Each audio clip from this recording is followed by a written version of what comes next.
this video, we're going to be talking about Day of the Dead.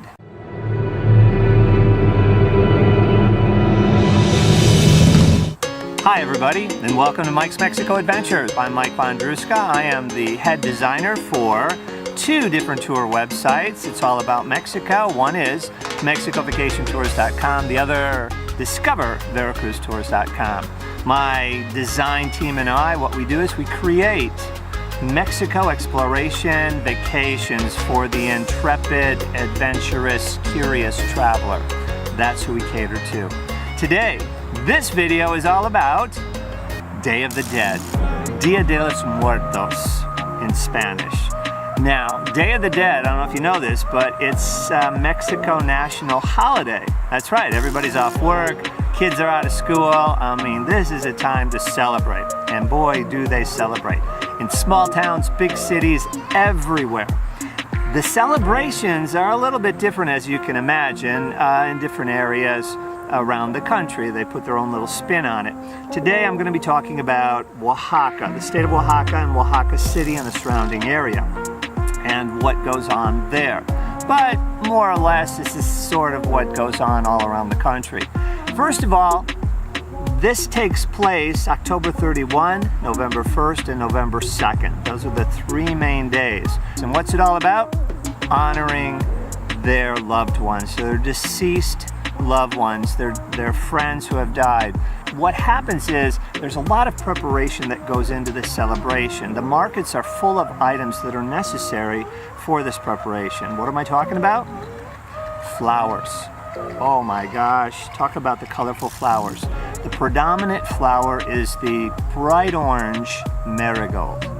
It's thought that this orange flower will be like a beacon, will lead the spirit of their loved ones to where they're going to be. And where are they going to be? Where are the living people going to be? They're going to be, number one, a lot of times in their homes, they've created an altar, or they call it an ofrenda.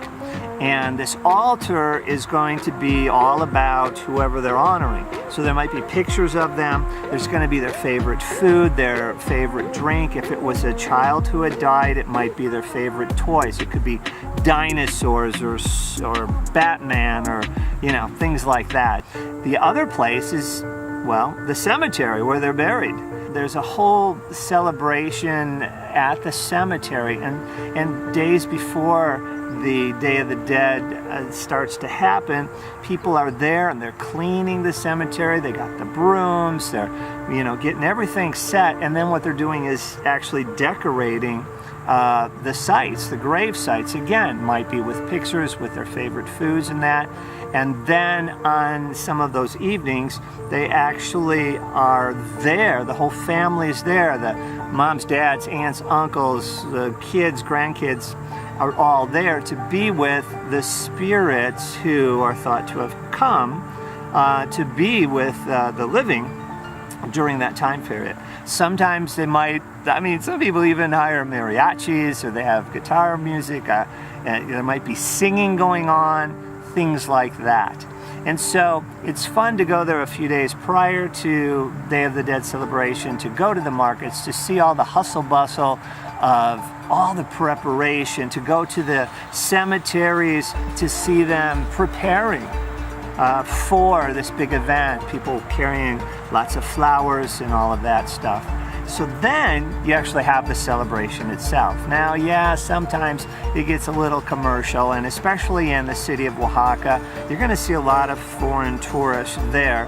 And so, yeah, some of it's catering to them, but it's still a Mexico national holiday, and it's still very important to those people every year with the celebration to honor the dead, as well as to honor life. Then there's what's called comparsas, which are really processions or kind of like a parade. And there's people in costumes, there's music, live music, people playing trumpets, trombones, drums, things like that. There's dancing. It's very colorful.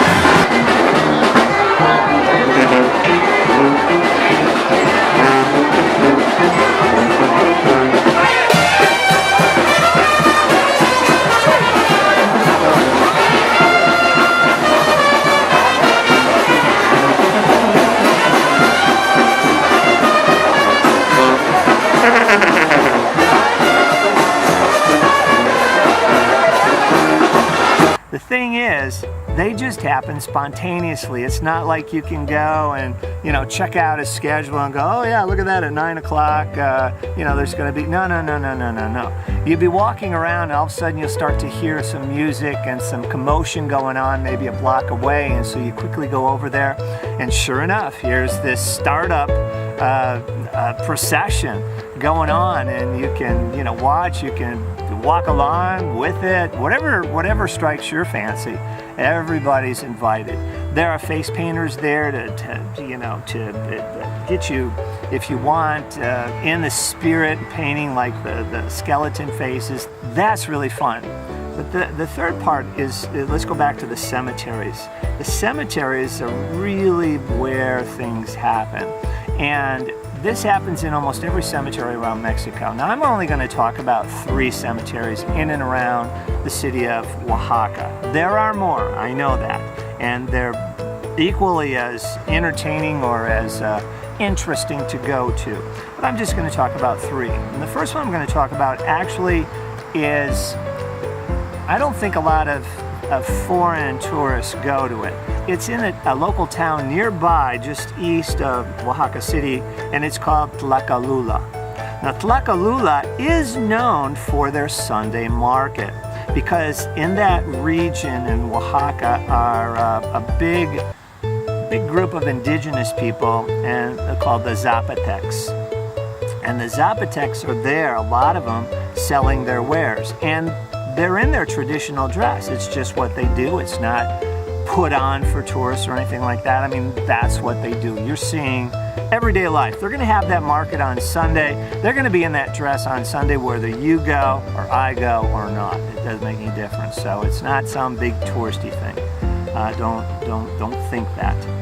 In Tlacolula, they have a cemetery too. I like it because not that many people go to it.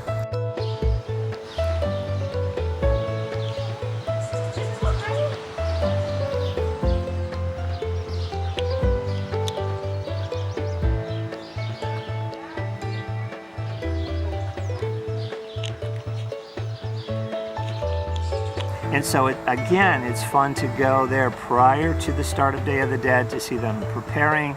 Also, what's interesting, I should say, just a little side note is, if you've been to Oaxaca or if you've studied Oaxaca, not far from the city is what they call the Tule tree. It's like I don't know if it's the world's oldest tree or one of the world's oldest trees. It's huge, it's huge, it's huge. Biggest tree. Well, there's think of it like their cousins. Okay, are also growing in this cemetery. There's a couple of these big, huge trees like that. And so that's something to consider. The second cemetery is the one that's not too far from the archaeological ruins Monte Alban. It's called Santa Maria Azompa. And this is a rural cemetery. They're in a valley, and the surrounding hills, it's just very picturesque and pretty. Immediately you're going to say, wow, this is rural. I mean, sometimes you still see the humps where the people were buried. I mean, it's a lot of dirt, but it's also very, very interesting because it's different than the third one I'm going to be talking about in just a second, which is right in the city of Oaxaca. And so Santa Maria Azompa, okay, is another great cemetery to check out. Also in that area, there's pottery. There's the places you can look at where they sell pottery, and that's another attraction of that area, which is just a little bit west of the city of Oaxaca. And then the other one is this huge, did I say huge? It's really big. It's by 2 names. Now, the name Panteon in Spanish is like cemetery. And so there's the Panteón General, or in Spanish, Panteón General. That's one of the main cemeteries in the city of Oaxaca. It's also called the Panteón San Miguel, okay? And that place is just gigantic. There's, I don't know how many different entrances to go to it. Tons of people go there, local people, tourists. There's a carnival that's happening right outside its gates, and inside there's just decorated gravesite after decorated gravesite after decorated gravesite. The first time I went there, I actually got lost. I couldn't remember which which entrance I came in. I was like wandering around that place for probably a good 40 minutes before I figured out how to get the heck out of there. The other thing is there's this gigantic chapel, this building, and inside are all these niches, these little niches where I think the ashes of the people are buried. Now here's what's interesting. During Day of the Dead, every one of these niches has a candle.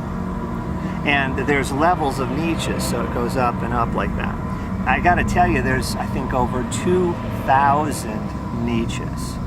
And so you kind of get goosebumps when you go inside and you see all these candles. It's just, it's an incredible sight. And it's definitely, if you get there during Day of the Dead, you gotta go to the Panteón San Miguel or Panteón General and see that. So those are the three that I recommend. The celebrations in Mexico are colorful, they're festive, and especially Day of the Dead. It's something to go and check out. Put it on your list of places to do, your bucket list, whatever the heck you call it, and make plans to go. That's it for now. Thanks for watching, everybody. I'll see you in Mexico, and as they say in Spanish, hasta luego. We'll see you soon.